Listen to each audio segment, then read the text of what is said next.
Okay, so let's talk about one of the biggest, maybe one of the most fundamental assumptions in AI right now. This is all based on a really fascinating paper called PACE, Defying the Scaling Hypothesis. And what it does is it really challenges a core belief about how we're supposed to make AI smarter. I mean, it just sounds right, doesn't it? If you want an AI to get smarter, you should just, have it try more things. It's like if you're trying to solve a tough math problem, your first instinct might be to just brainstorm a ton of different solutions and then, pick the one that looks best. More shots on goal, more scores. Seems like common sense. And for a long time, that's pretty much been the industry standard. More is better. Just scale everything up. But this paper, well, it comes along and says, hold on a second. That's not just a bad idea. It's a trap. A trap that could actually be making our models worse, not better. So let's dig into that, this whole more is better myth. What does it actually look like when companies are training these massive models? How does this brute force method work in the real world? All right, so the technique is called best of n sampling. You can just call it BON. And the logic, honestly, is super straightforward. You give the AI a problem and you tell it, hey, come up with a bunch of answers. Let's say 16 of them. Then you have another AI, a verifier, whose only job is to look at all 16 of those answers and pick the absolute best one. And that single golden answer, that's what you use to train the model. Simple, right? So step one is just a numbers game, pure quantity. The model just spits out this huge pool of potential answers, like throwing a bunch of spaghetti at the wall to see what sticks. Then step two, this search begins. That automated judge, the verifier, gets to work. It meticulously sifts through every single one of those attempts, trying to find the diamond in the rough. And finally, we have a winner. Out of that big batch, just one answer is chosen. And that's the one the model is told this. This is what you should have done. It reinforces that one specific way of thinking. And look, on the surface, this all makes total sense. You're basically mining for a successful answer. But what if there's a catch? What are the hidden costs? What if searching for that one perfect needle in the haystack is actually teaching the AI all the wrong things? And that question gets us right to the heart of the problem with this whole brute force approach, because it turns out there are a couple of really big and kind of surprising flaws. Okay, so here are the two big problems. First, you've got false positive amplification. That sounds complicated, but it's simple. The more chances the AI gets, the better it becomes at finding lucky guesses.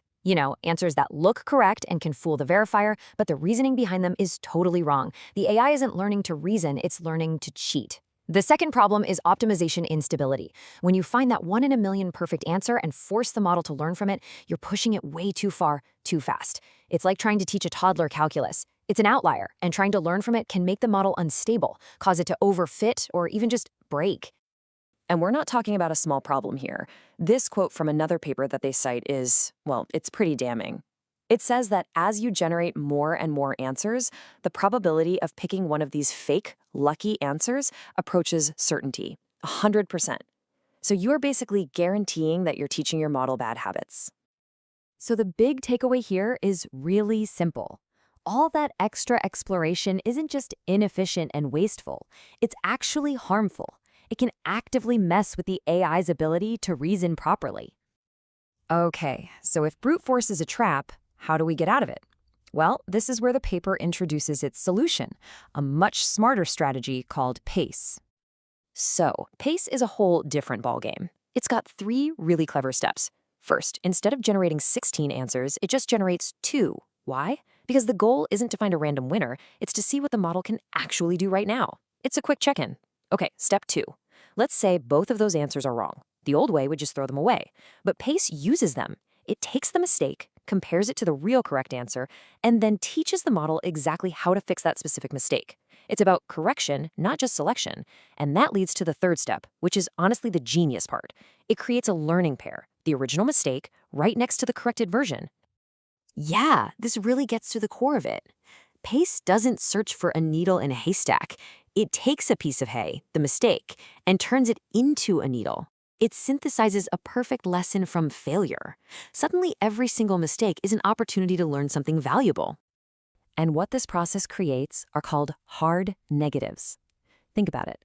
The wrong answer and the corrected answer are almost identical. Maybe there's just one tiny change, one little step in the reasoning that's different. This forces the AI to focus on that super subtle but crucial difference. It's like a high-precision learning tool. And you can see it right here in the data. This chart is showing us just how similar those learning pairs are. For PACE, the mistake and its correction are 95% similar. That's the proof. It's creating those hard negatives that give the AI a much clearer, more focused lesson. Okay, the theory sounds great. It's elegant, it's efficient, but does it actually work? Let's look at the results, because they're pretty incredible. All right, just look at this table. On the top line, you have the old way, the brute force method, using a Llama 8B model. It's expensive, it's slow, 4 seconds processing time, and it ends up with a score of 21.1. Now look at the bottom line, PACE. Way less compute, it's crazy fast at under 1 second, and get this, the final performance is better. It's scored at 22.7. It's literally doing more with less. 5.2 times faster. Let that sink in. This isn't just a little bit better, it's a massive leap in efficiency. We're talking about a completely different league of performance.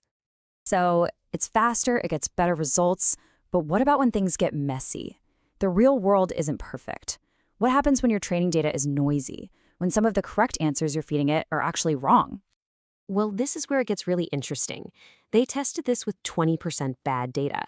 The old brute force method, it had a noise hit rate of 28%.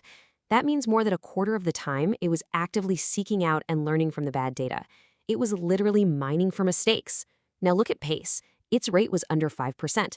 It just brushed off the bad data. It's way more robust. And last but not least, there's something called the alignment tax. This is the idea that when you train a model to be really good at one thing, it often gets worse at other things. And sure enough, the brute force method paid that tax. Performance on other tasks went down. But PACE? It avoided the tax completely. It got better at reasoning, and its performance on other tasks either stayed the same or even got a little bit better. So all of this really leads to a huge final question. Right now, it feels like we're in this massive arms race to build bigger and bigger models, to throw more and more compute at the problem. But what if that's not the answer? What if the future of AI isn't about more brute force, but about much, much smarter learning?